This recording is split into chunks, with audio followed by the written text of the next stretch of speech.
We are live. Hey, good morning, everybody, and welcome to another edition of Get Busy with Kit and Jim. Wow, tech issues.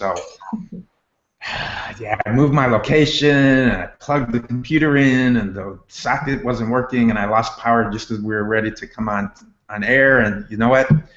Like we always say at Get Busy, we just go with the hot mess. We let the hot mess happen, and we work around it. But I'm super excited. We have a great show today. We have Amber Wright all the way from Long Beach with us this morning. Hey, Amber. We're going to have a great show. Kit, welcome. Before I introduce Amber, I just want to say, hey, Kit, how's it going? Pretty good. I'm so excited. I'm already in love with Amber, so I can't wait to talk to her. Seriously, she's amazing and so worth the wait, though. It is so worth the wait. And hey, good morning, Amber. Good morning. I think all the tech drama just means it's going to be a great show. Absolutely. It was going to be a great show regardless, but now we're just going to kick it up to the next level. So how are you doing this morning, Amber? I'm really good. My other two just left and are on their way to work and school, and I'm just excited. I'm excited to do this and to be here with you guys today. Well, we are so excited to have you. So I'd met you at a ladies' conference. What was the name of the conference? Called At the Helm, Women in Business, or Women in Biz. Yes, at business. And I was so privileged. I think it was Rebecca Quinn who actually, at the very last minute, had an open invite. And I think maybe the day before, she said, hey, I know you like to network, and I've got this amazing conference. It's a women's conference, but hey, men are welcome too. Why don't you come down and check us out? So I road tripped it from here to Santa Monica, met some amazing people, got to know you, Amber, and I'm super excited. So again, welcome to Get Busy. We're going to talk about communication from the bedroom to the boardroom, and all places in between.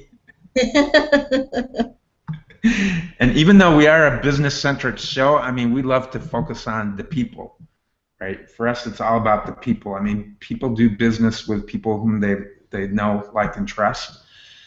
And in order to get there, you have to have a level of communication, right? So why don't we start out, Amber? We always love to get to know our guests a little bit better. So why don't we start out, maybe, Amber, if you could tell us where you're from, and what are some of the things that inspired you growing up to become who you are today?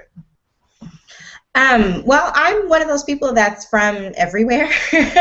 I'm originally from Southern California, but when I was like 8, we moved to Texas, and then when I was 15, we moved to Florida. So we did a lot of moving just because, you know, my mom, nobody's in the military. We just did a lot of moving. So I went to 3 different high schools in 3 different states. So that's a lot in 4 years for a young person. And I didn't know it then, obviously, but now I can reflect on that time. And as difficult as that was, being the new girl all the time forced me to learn how to make friends really fast. Like, no one wants to sit at the lunch table by themselves in high school. So I had to learn how to say, hi, my name is Amber. What's your name? Can I sit with you at the lunch table?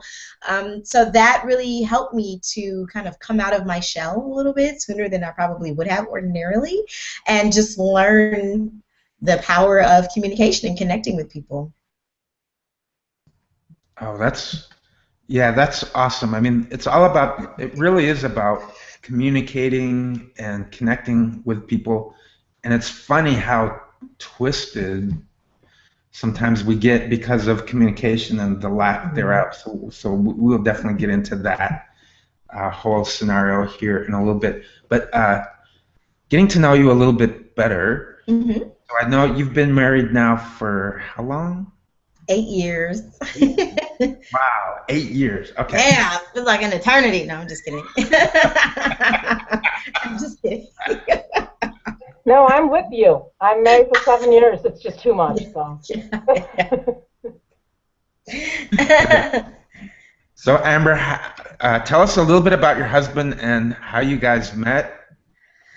So I met my husband. He was a student at one of those like non-traditional schools, and like vocational schools, and I think he was studying graphic design and something else. And I worked at the front desk. And they had to come and get the bathroom key from me, and so that's how I met him. Like, he came to get the bathroom key from me, and I was like, "Oh, hi, what's your name?" And he told me his name, and I gave him the key, and he went on about his life, and we kind of just would say hello here and there at the front desk, and around that, I had just finished college around that time, and so I was thinking about going to grad school, and I wanted some help. I needed a tutor for one of the, I think I was going to take the GMAT back then, because I had already taken the GRE, and I asked him would he tutor me, and so he agreed, because I knew he was really smart, right?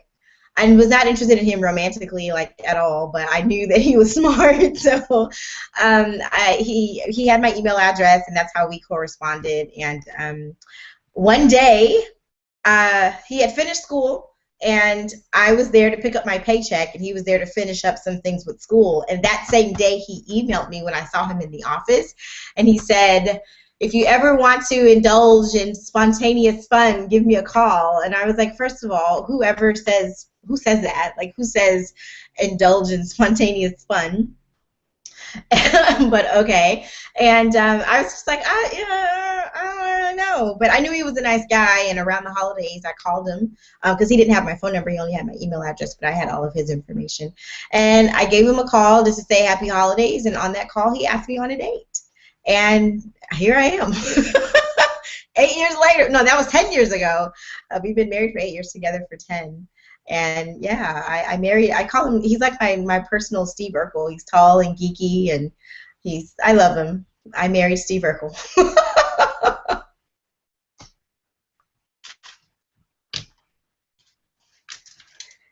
You're muted, Jim.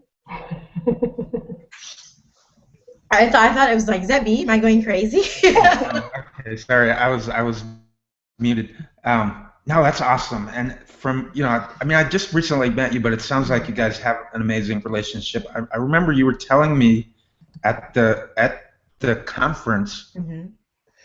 I told all of us Yeah. in the presentation, not just me, but I think you told all of us that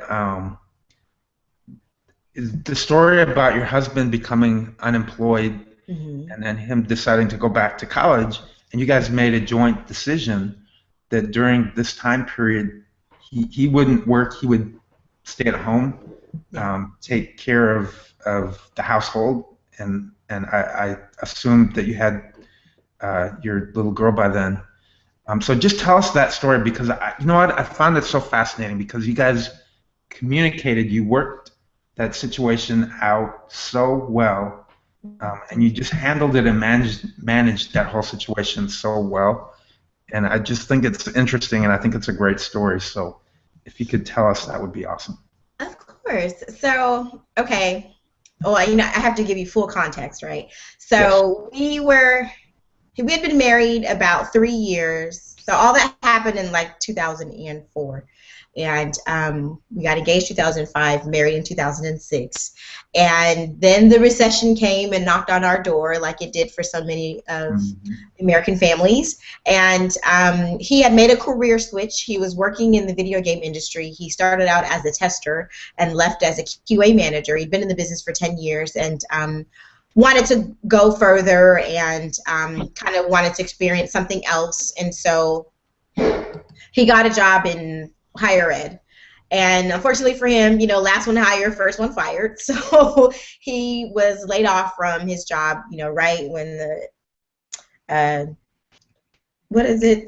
not layoffs, but like the budget cuts were happening. And layoffs too. So what we did is that we moved in. Well, we had an apartment. We didn't buy a house when we got married. We had an apartment, and we had to have some hard conversations about what we were going to do.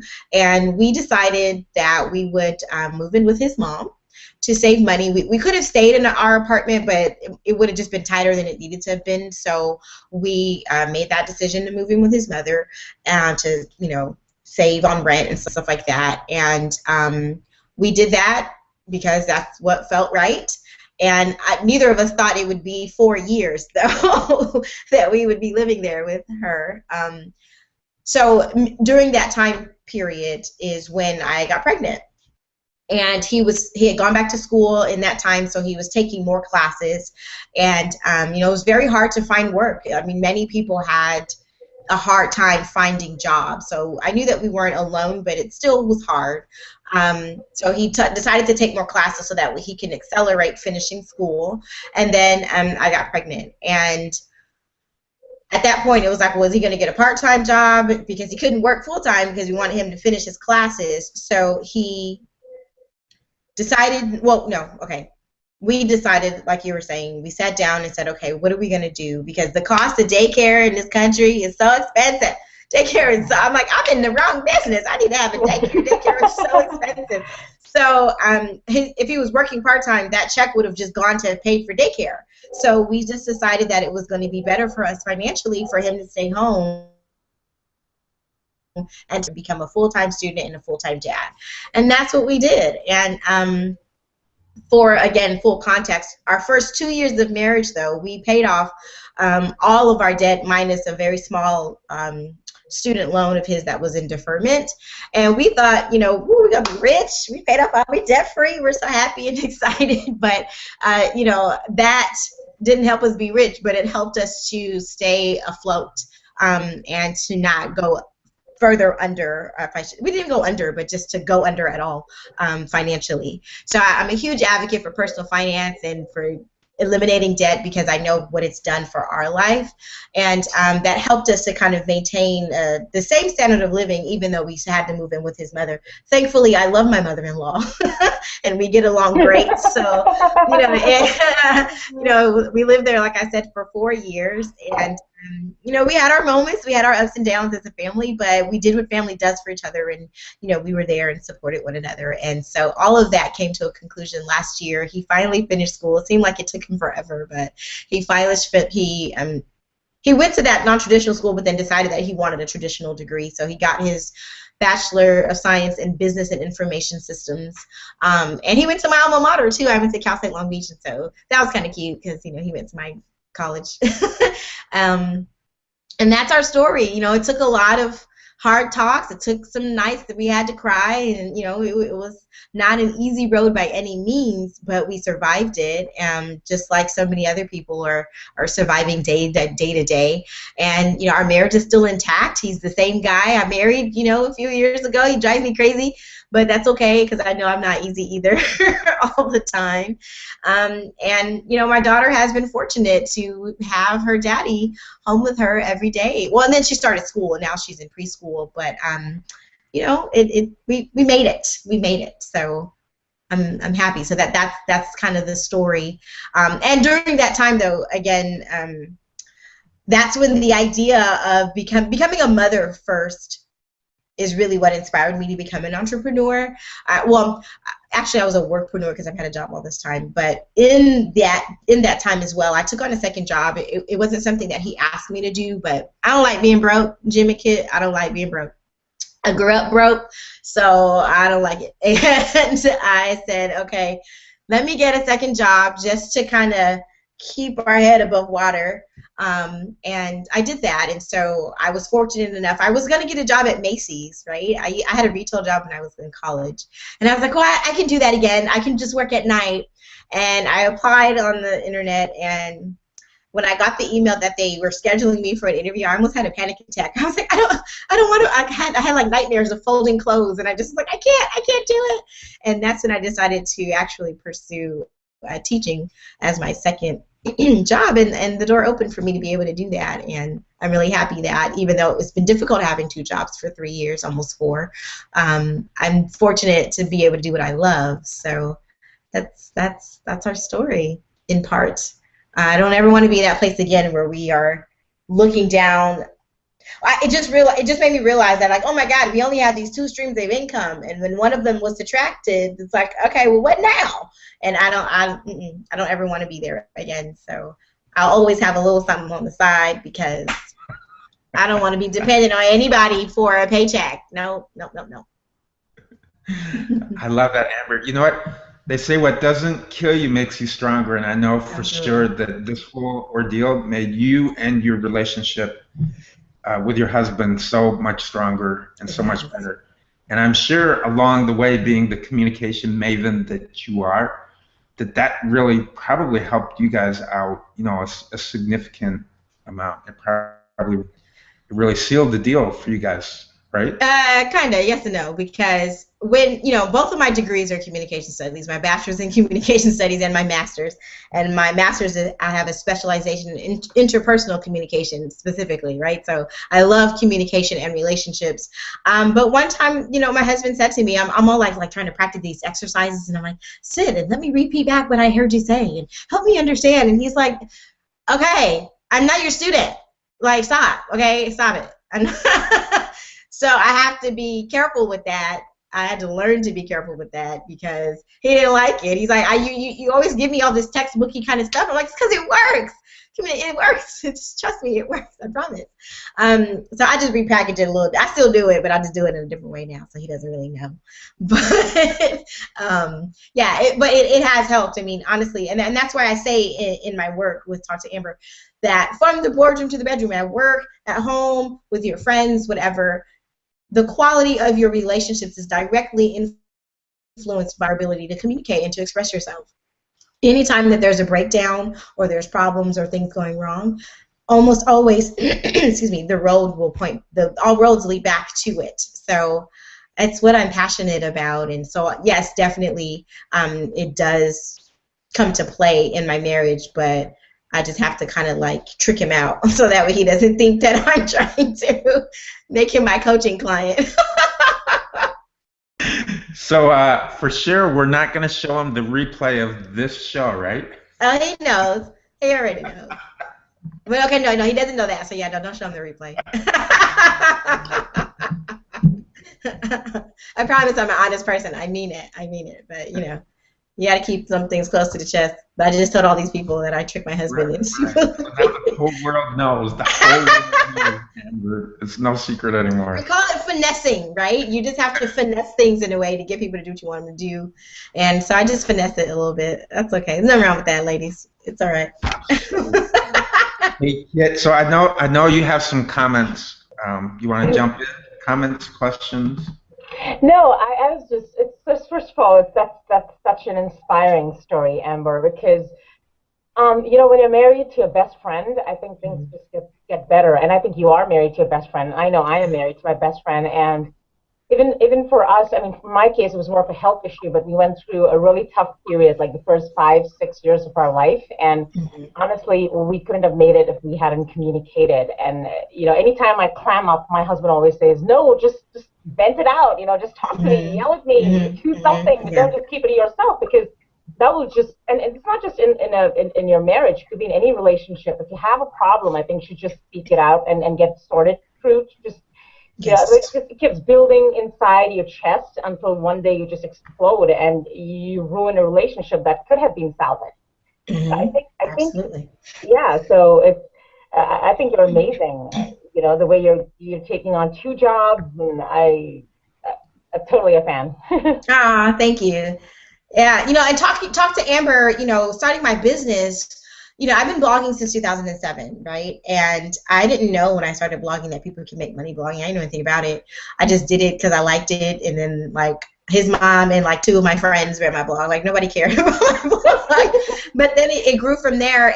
And even though it's been hard for me, because technically my business is my 3rd job, right? I kept doing it, and I stayed up late to write, and I did all that stuff because it was what I wanted for myself. It was something that I needed for me, so that way I wasn't just, walking around dazed and confused, not knowing if I'm coming or going. It was like an outlet for me, and fortunately, it's been something that I've been able to actually build a name for myself in doing, and also to build a business from. So that's the other blessing in all of this, is why it's so important that you have to know what you want out of life, and be unafraid to pursue your passions, because this is a passion of mine, and helping people in this manner is something that I really enjoy doing. And so now that we're getting ready to make a transition, because he's the happy ending to the story is that my husband just got a job in August of this year. Yay!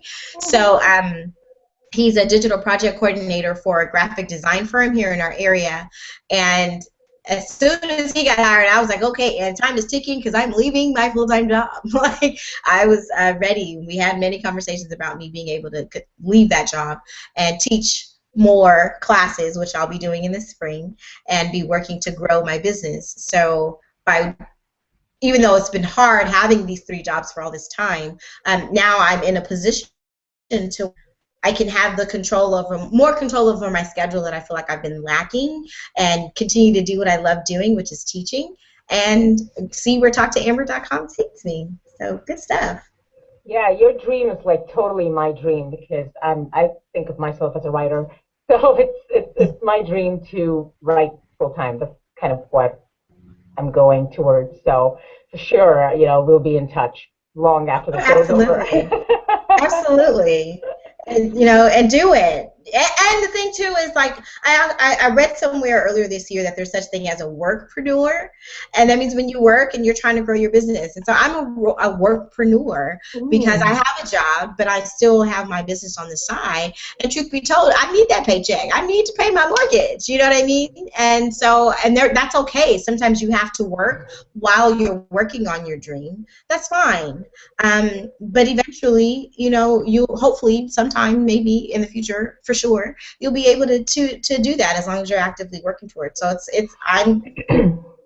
I wasn't ready to be an entrepreneur full time, so that's why teaching will be my new primary job, and then I'll be able to grow my business on the side because I got bills to pay, kid. I just yesterday I was on your website and I read this amazing article that you talk about your 5 or 6 or 7 takeaways from your Blogalicious conference, was it? Mm-hmm.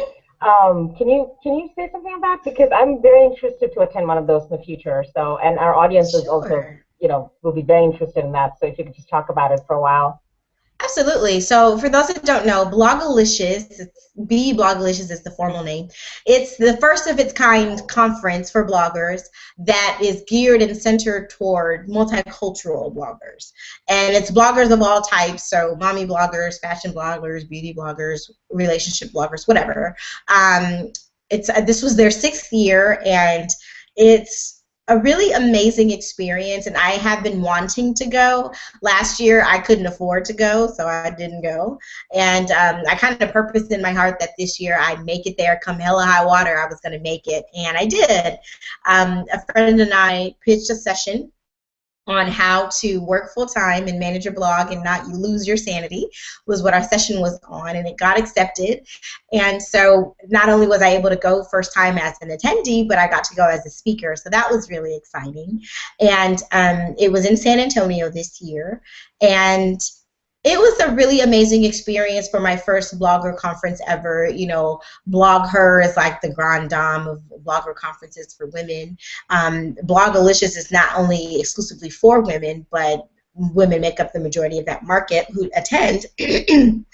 Excuse me, I'm kind of recovering from the cooties. My husband gave me cooties. That's the other thing. When you're married, you got to deal with stuff. You got to have germs. But anyway, so I went to this conference, and it was so good. I wrote my post was just kind of like recapping the experience and offering advice for people who would be interested in going for their first time next year. Because I read a lot of articles. I was like scouring the internet about what to expect about blogger conferences. What are they like? Are they really cliquey? Does everybody know each other and you're like left out? And what are you going to really learn? And so I kind of wanted to offer that and share my experience at the same time. And I got out of that conference what I hoped to. I got to meet a lot of my blogger buddies. When you do the kind of work that we do, when you do things online, it's like one of my closest friends lives in Ohio, and I've never laid a finger on her, but we talk all day, every day. Like, we chat from sun up, sun down, and she knows very intricate and intimate details about my life, but I've never actually formally met her, so she wasn't there either. But this conference gives you a chance to meet all your blogger friends, and so I got to do that, and I got to meet one of my coaching clients actually too. She was there, so we've done Skype and things like that, but she lives in Atlanta, so we never had the chance to meet, so that was great. I got a chance to network and meet a lot of new friends and make a lot of new friends. Toyota was the title sponsor for the conference this year. They had Disney and Coca-Cola, like really major brands, and companies and corporations were there to, connect. Cricket Wireless had a suite there. Tylenol had a hospitality suite, like really big names. And so that gives you a chance to get in front of them and talk to them about what you do and hopefully develop partnerships that way. And I learned a lot. I mean, the sessions were really good. They had master classes with people like Mario Armstrong, who's an Emmy Award-winning host on technology on the Today Show, Harriet Cole from TheRoot.com. I mean, like so many major people that I wanted to meet were there. So you kind of get to talk to them and engage with them on a ground level. And I strongly encourage people to attend at least one blogger conference a year if you can, now that I've actually done it. And I definitely plan to go again. Hopefully I can speak again next year. We'll see, but I'll definitely pitch another session. But it was great, and I learned a lot about how to really. One of the biggest takeaways that I took from that experience was one of the speakers said that you have to think of yourself as a blog, not just as a blogger, but as a media company, because we are in this space where we are like hand to hand as from person to consumer. And working with these brands and talking to them about their products and all this stuff. And so there's power in that. And it was very inspiring to hear those kind of messages, to really take your business seriously and be your best at what you do. If you write a blog post, make it the best, most valuable blog post that you can. So that was one of the major takeaways. I came out really feeling good about the direction that I'm heading in with my business and my blog. So it was a really great experience. So how do you prepare for a conference like this? Is there are there any things you can do to make the conference more effective for you and also have a great time with others? Oh, definitely. To prepare, I think that you definitely have to have business cards. I mean, that's just like first and foremost. Have your cards ready. I took about 50 cards with me. Have an idea of who you want to meet. Take a look at the speakers. See who's speaking, what topics are they speaking about. Kind of get an idea of what sessions are already speak to you before you go, so that way you can kind of have a plan when you get there. Definitely just, excuse me, be open and be willing to meet and learn from different people.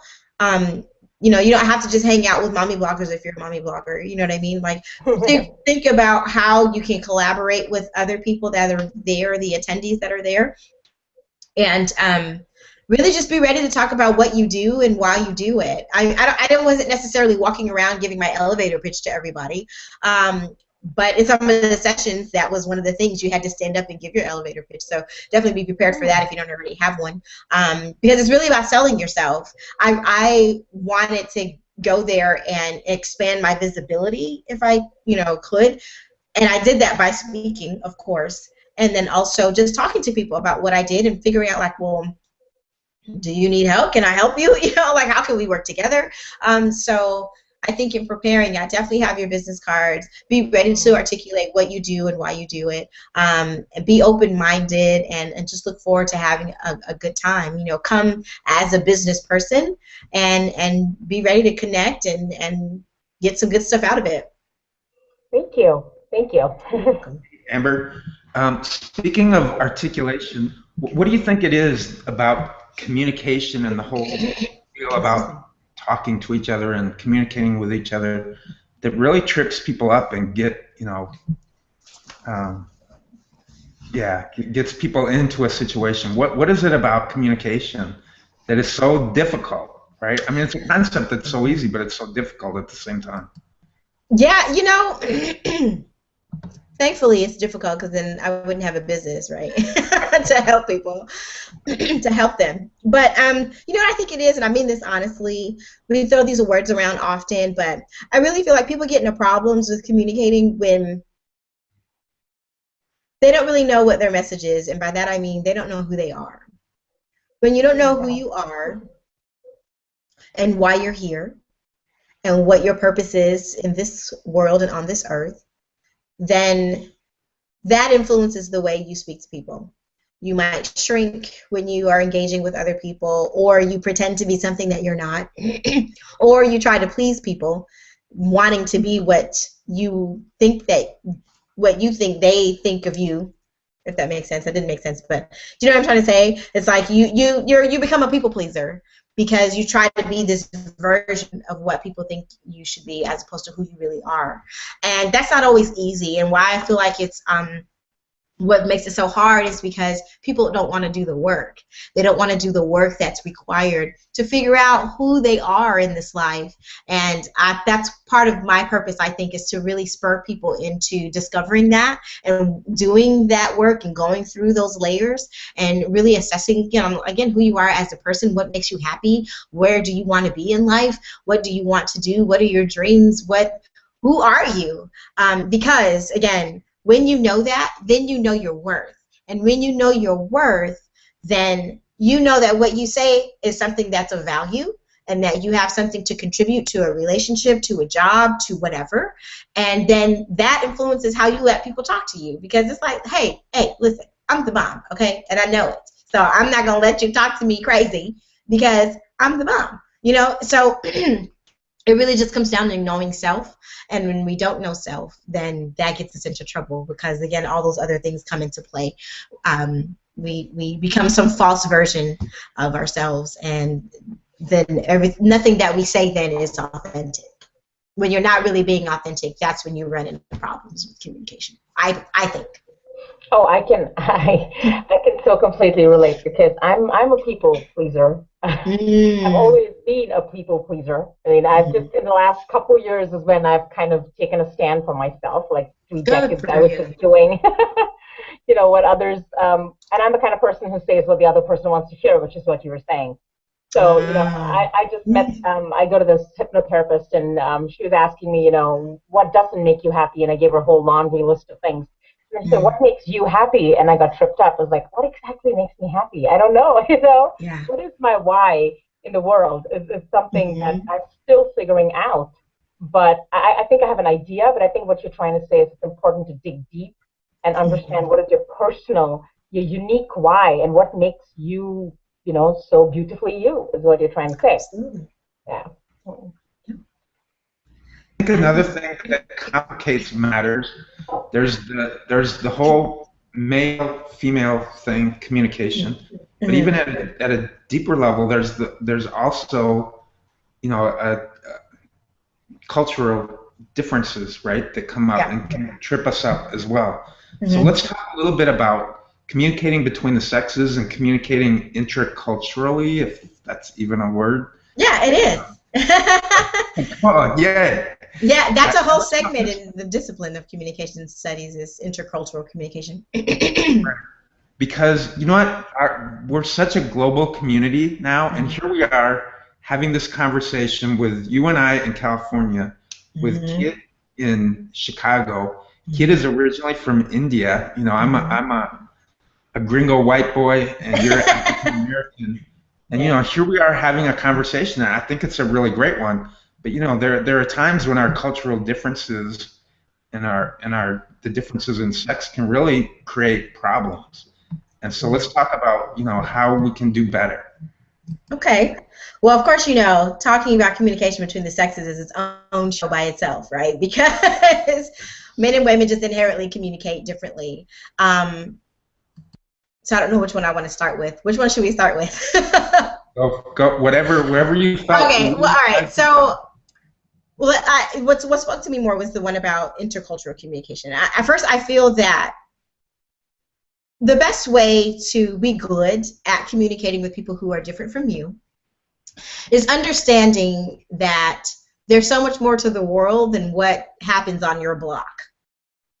The way you do things, the way you grew up, the food that you ate is not the way that everybody else does it. It's not the way everyone else lives. And I think when we fail to get out and see some world and travel, and like I told you, I did all that moving around. That really helped me to be sensitive to people of different cultures. And I think that so often we fail to see the humanity in one another, and that trips us up because we're not willing to learn and to embrace our differences and be sensitive to them.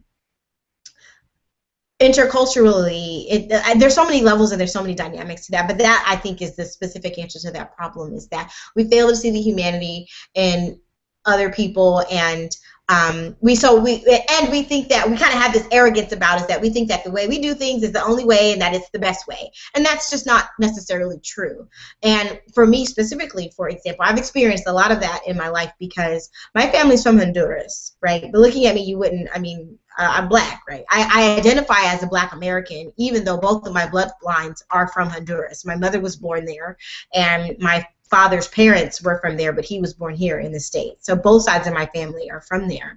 So I've kind of grown up with this dual identity. I was raised by my mother, so you know, she's very much the Caribbean mom. You know, we ate red beans and rice, but you know, I always say I like macaroni and cheese and chicken, and I like arroz con pollo. Like, you know, people look at me and they might only see one version of who they think I'm supposed to be, but they don't know that my grandmother speaks Spanish. They don't know that my grandmother's father was from India. Hello, so kid, we're like cousins, right? Okay, so there's so much more to me than people even see on the surface, just like there's so much more to you and so much more to Kit.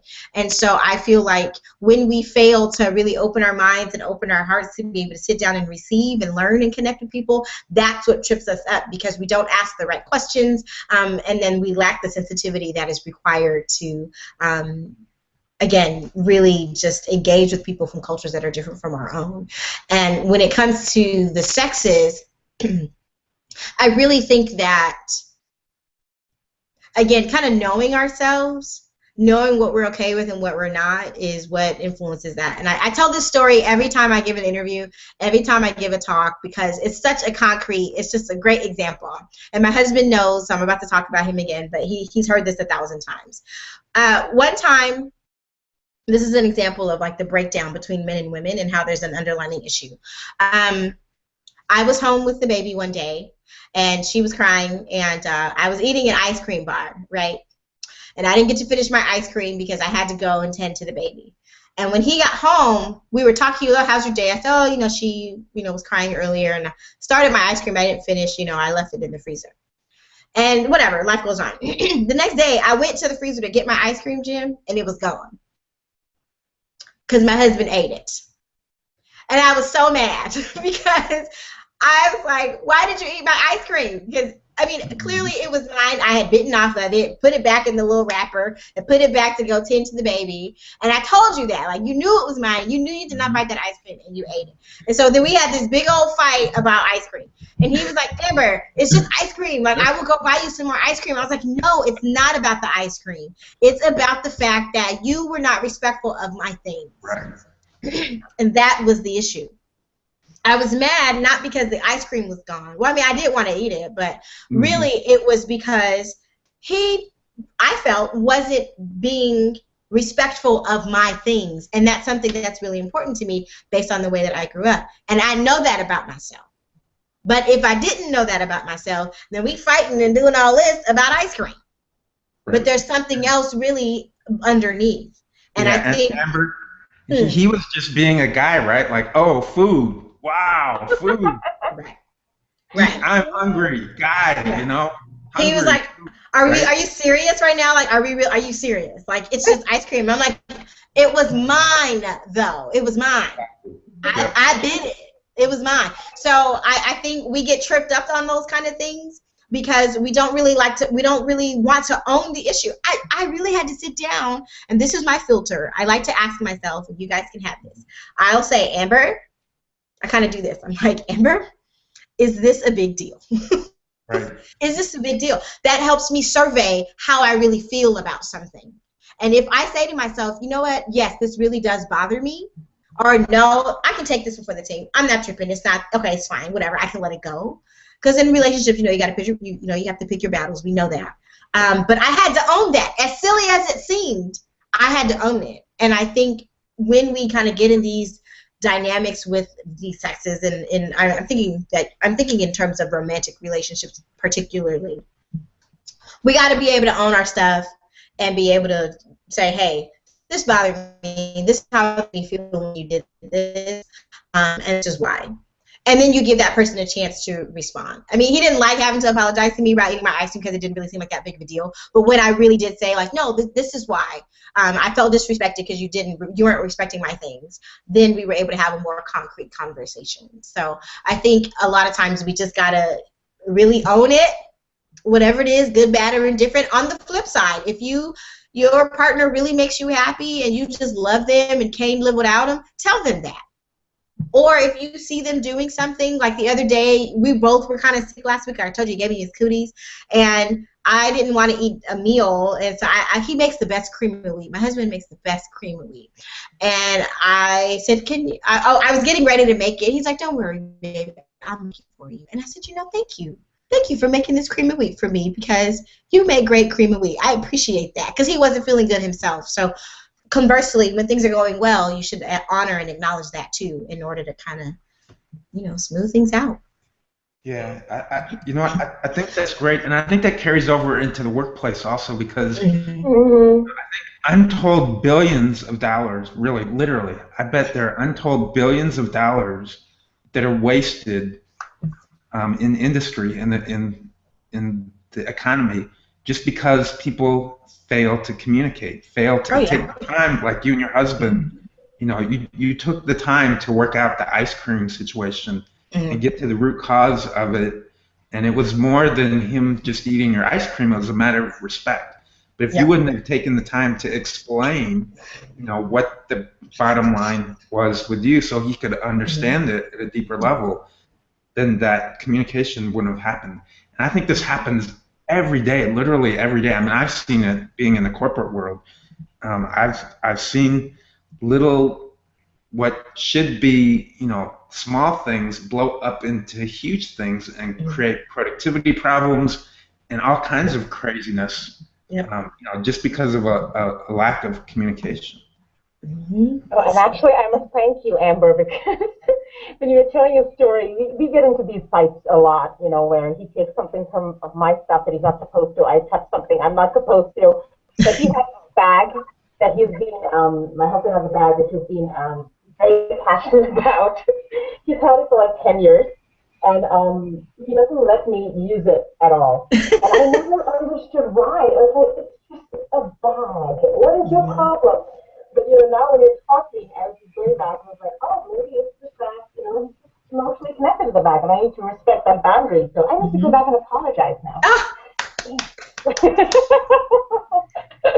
Yeah. Good for you. Yes. Thank you. You're welcome. And like Jim was saying, I think no matter where, and that's why I say from the boardroom to the bedroom, it does come back to communication, especially at work, because there's so many different types of personalities in one space. I'm an expressive person, obviously. I like to talk. I want to sit down and have the communication. If we're having conflict, don't email me. Come call me so we can work it out. Because then I don't have to, what if I didn't get the email and I sit down and I don't respond to it and then like all this stuff. And so I do think that a lot of time and money gets wasted because people don't know how to, speak without offending and listen without defending, in the workplace. And it's just, let's just get to the heart of the matter. We don't have to be mean. We don't have to, be condescending. We don't have to do any of that. We can just, again, know what our boundaries are and work within them, because we all should have a common goal at work, whatever your job is. If the job is to work at Taco Bell and make tacos, then let's make the best tacos today, y'all. Let's do it. And if somebody's having a problem or someone's having an issue, let's take a few minutes. It's worth it to say, okay, you good? Are you all right? What happened? Whatever. Not for people to be, just going all off about their problems and stuff at work. But I think that we need to demonstrate compassion for one another at work and just be clear. We don't need to do all the bells and whistles and be worried about your title and your position. I'm a person just like you, so let's just sit down and have a conversation so that way the work can get done. And I think people, again, they don't want to do that. They don't want to take the time that it requires to really see each other and literally work together.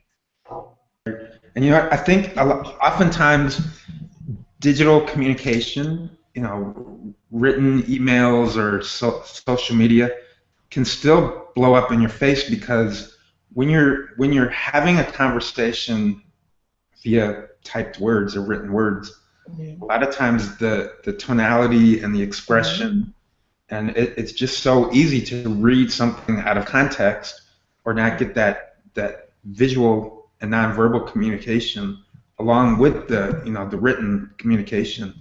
And wow, things can still get twisted. And I agree 100% with what you said. I mean, sometimes it's just a matter of sitting down and having that conversation face to face and saying, look, how can we resolve this in a way that's a win-win situation? Yeah, and I think assumptions are a big part of the deal too. I mean, people just assume something without clarifying it. I remember this very embarrassing tale from my childhood. We have some time, Jim? Couple of minutes? Yeah. Okay. So it was, I didn't have too many friends in school. I mean, to be very frank, because I was like a snob. I used to have several chips on my shoulder, and there's this one girl who became my best friend, and she's she's like an angel. She's the sweetest person you'll ever meet, and I was very, I guess, proprietary about her. I wanted her to just be my friend. And we were having this dance rehearsal or something for a school function, and I saw her talking to this girl whom I didn't like very much, and I saw her laughing with her, and I automatically assumed that, hey, maybe this girl's just bitching about me, that my best friend is bitching about me behind my back with this girl. And I actually refused to talk to her for almost a month. I said, you betrayed me, you are a bad friend, blah, blah, blah. And she's like, what are you talking about? And it's just a sweetness. And I said, look, I'm so sorry. I made a big deal out of this, and she just forgave me like instantly. But you don't get that second chance all the time, and so when you find people who really matter to you, talk to them and hold them close to your heart. When you lose them, that's when it hits you. Yeah. What a stupid person you've been. Absolutely. So I have to work so much on communication. I'm the let's climb up and never talk about it kind of person. Yeah. Because I hate confrontations. I'll tell you that. I just hate confrontations. I cannot even stand up for my own right. Like, say the bank's stolen my money, I'm afraid to get it back from them. I'm like, oh, girl, that's too much. Girl, call me Kit, because no, ma'am. Yeah, again, you teach people how to treat you, and you just do, and you just can't. You have to be brave. It does take bravery. Yeah. Oh my. And I just feel like, though, you do yourself a disservice when you hold back and you clam up. One of my students, for example, really quickly, one of my student assistants at my job, she had me read something on her paper that she turned into her professor, and because she knows I'm a professor too. She's like, Amber, can you read this for me? Because she docked my points, and I don't think that this was incorrect, and she was right. The way the woman had dinged her was wrong. I said, if you don't go back in there and tell this lady, hey, teacher, excuse me, but I don't think that this is right. And she's like, oh, but what is she going to say? And I'm just like, but it's worth it for you to at least talk to her, because you know that you were dinged unfairly. And we're talking maybe like 2 points, right? It wasn't even like she failed the paper. But she did it. And she went in and said, teacher, I don't think, can you talk to me about how you came to this conclusion with my grade? And the woman said, oh my goodness, I'm so sorry. I didn't know no, you were correct. And she gave her points back. And she was so empowered by that. But if she had let it just slide, then she still would have lost those points. So, yeah, I think in life and interpersonally and even at work, we just have to not make assumptions, like you were saying. That's one of the 4 agreements. Don't make assumptions, by Don Miguel Ruiz. Yeah, just do our best to be compassionate and to understand, because if you and I work together, for example, because I don't really love confrontation either, but I understand that it's necessary in order for relationships to evolve. And so I'm not going to be here. I am the big mouth introvert. I'm not going to be coming like dancing down the hallway like, Kit, we need to talk. I'm not going to do that to you. I'm going to sit down and meet you where you are and say, hey, I didn't quite understand what you meant by this in that email. Can you help me understand? Can we discuss this? So then that way you don't feel threatened, and we have a chance to have a talk. And then resolve whatever. Then you can clarify what you meant, and if you were being shady or snarky or whatever, then we could deal with that. Yeah. But if not, if you didn't mean it, then we can deal with that too. So. I Right. And I love think, that. oh, sorry. I love that it's non-confrontational confrontation, right? It's doing Correct. it in a way where you're not like digging into somebody's ego. I love the approach that the student took and the explanation you just Kudos. said, Amber, is can you help me to understand? And I think oftentimes if we approach confrontation with the, can you help me to understand? Can you enlighten me? If we approach it in a non-confrontational way, I think we'll end up further along, right? I agree. Oh, But that absolutely. takes time, and it's an art. It's a skill. It's definitely a skill. And I think a lot of it is a cultural conditioning that we were talking about too, because in my country, for example, it's considered rude to maybe talk back, even if you know that a person is wrong. So if it's an elderly person, for example, and you know that person is clearly doing something wrong, you're still encouraged to just shut up and just let the guy or girl have their say.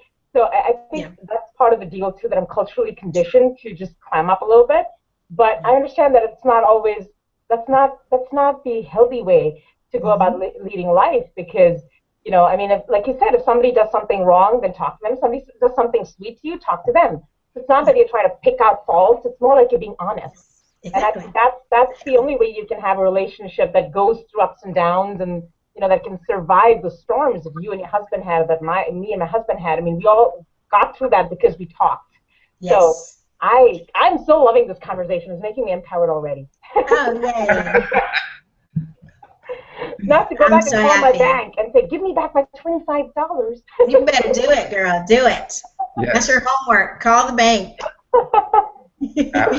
Hey, I want to touch on one last thing before we close out here, since we got started a little bit late. So I know a lot of people have this fear of speaking, of communication and speaking and talking, but it's one thing to have communication one-on-one. It's a completely different matter to do public speaking. So let's talk a little bit. I know this is a whole topic in and of itself. And Amber, for sure, if you want to come back and chat with us and get deep about some of the subject matter that we talked about today, we'd love to have you back anytime. You are always welcome on Get Busy. Thank you. Yeah. But so let's talk just briefly a little bit about how probably like 90% of the population is actually afraid of public speaking, and what are some tips and what are some things that that people can do to kind of overcome that fear?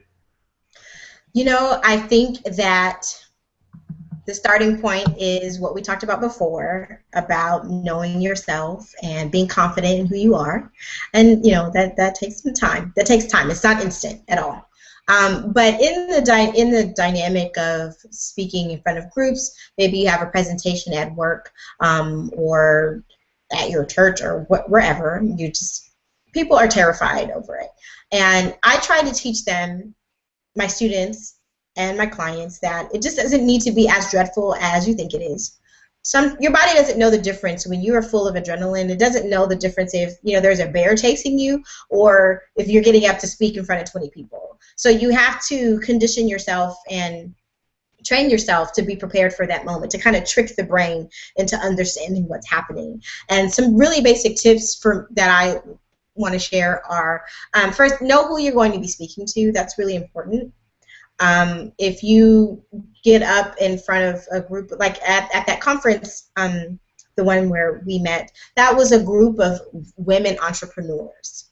So I knew, being one of them and sharing that identity, that I could be even more authentic and be like all the way real with the stories that I shared and everything that I put into my presentation, because I knew that I understood where they were, because I'm in that same space. But if that was the same room and it was a room full of men, for example, of male entrepreneurs, maybe their experiences are a little bit different. So I'd have to study that group a little bit more to kind of be able to shape my content towards what their needs are. When you understand what your audience needs are, then that's the secret to being an engaging speaker, is what do they need to hear from me? What do I have to say? A lot of people were very disappointed by the president for example, from last night, after the indictment was not happening in Ferguson, and people were really overwhelmed and angry, and understandably so.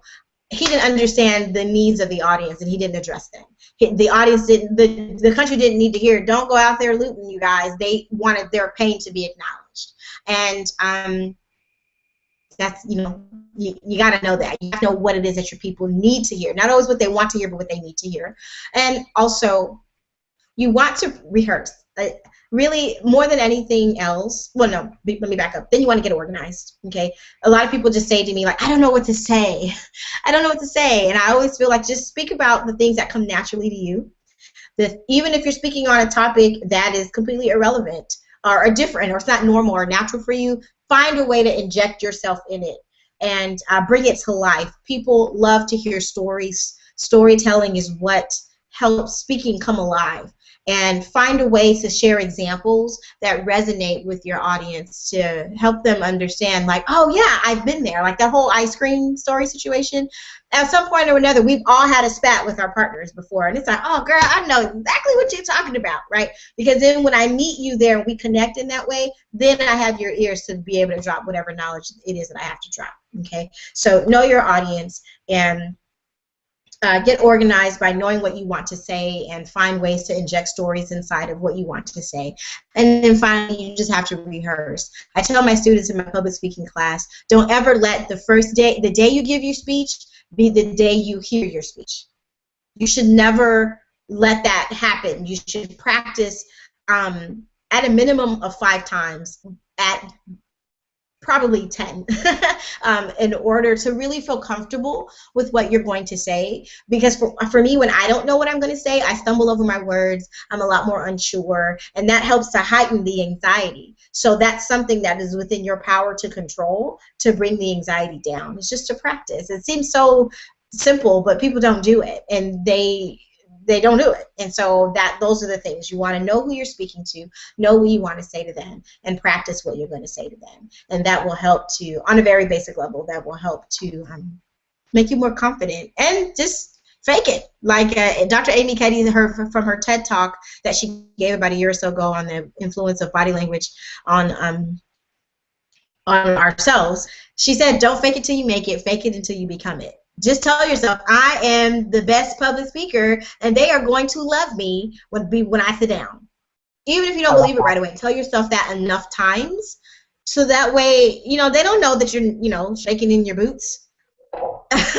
So you just kind of have to fake your mind out a little bit, and you can do it, and believe that you can do it.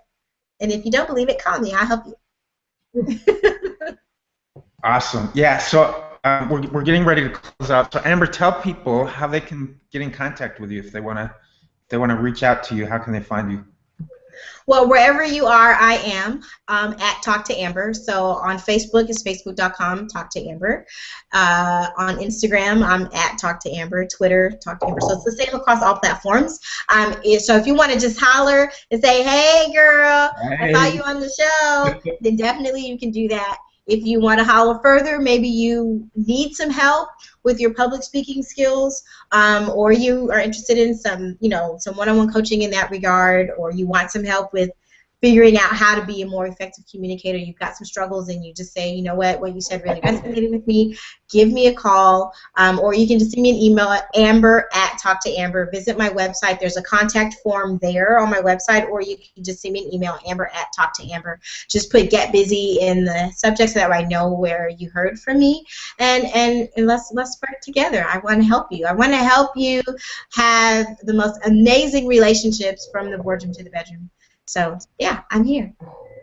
Awesome. Closing thought? I've already friended you on Facebook, by the way. Oh, great. I sent you a request. I'm on Facebook all day. So, we didn't even get to the comment stream. I mean, it's been such a phenomenal conversation, but the audience just simply loved you, Amber. Oh, yay. Hi, everybody. Hi. Sorry we didn't get to engage with you. Our comment tracker's not working today. I'm sorry, Dream audience, but really, we'll send you the link, Amber. You can go back and get in touch with our audience and just talk. Oh, I will do that. They're just wonderful people, and pretty much whatever you said resonated with them. So this has been an amazing conversation, and we definitely need to talk to Amber part 2. Oh, of course. I would love to come back and do this again for sure. And now you have a friend. And thank you much for having me. Honestly, thank you for the invitation. I really appreciate it. It means a lot to me. So no, thank it's you. such an honor. I've learned so much. Seriously, I have so many ideas in my head right now. You know how to kind of empower myself to communicate better, to get better results.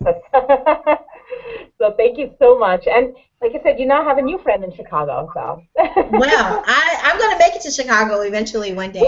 I'm coming. Summer, please. Not in the winter though. Not in the winter. Yes, in the no, summer. ma'am. That's why I said. If any of you have a spare room, I'm coming to you. I second that, Amber. Not in the winter, no way. I moved here from over there, and yeah. Oh, good. No, it's not. It's pretty from the inside, but I'm hibernating. I don't go. Yeah, ain't no way. Ain't no way. No. Right. I'm on the same page with you. Well, you know what, Amber? Thank you so much for joining us. This was Thank you both so much. Awesome show. And we don't have anyone yet lined up, but Kit and I will put our heads together. We'll have something great again for you next week. Thank you for hanging out with us this week with Amber. I hope you got a ton of takeaway from this. Might have to go back and watch the show on replay to pull some of those great nuggets of information out. And we will see everybody next week. Sorry for the technical glitches. Sorry we couldn't engage with you like we normally do, Dream audience, but hopefully we'll get our situation worked out. Boo, I have to say this, boo hiss to Google Chrome because I know that's part of the problem. I'm running through not Google Chrome, sorry. I'm running through Internet Explorer this morning, and it's not making me happy. No, I love Google Chrome, but boo, Internet Explorer. But anyways, take care. Have a great day today, and we'll see you guys next week. Bye.